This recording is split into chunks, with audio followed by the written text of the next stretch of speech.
Here's how to remove lock screen background on Windows 10. Apparently, you can't actually remove the background of your lock screen to Windows 10.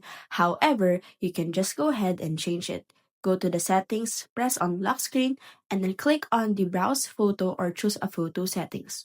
Or you can just go ahead and relocate yourself to this PC and then press on that. Afterwards, you will see the devices and drives where is the local disk C and CD drive.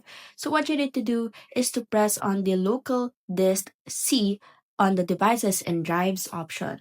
Now, after pressing on that, you will be redirected on the page or folder where you will see their windows. What you need to do is to press on that as well. After pressing on that, you will be relocated on this page. What you need to do is to click on the web picture and then click on choose picture. And then afterwards, you can now go ahead and choose a picture that you like to remove to the background or change to the background. After choosing, click on choose picture and now your lock screen will be changed.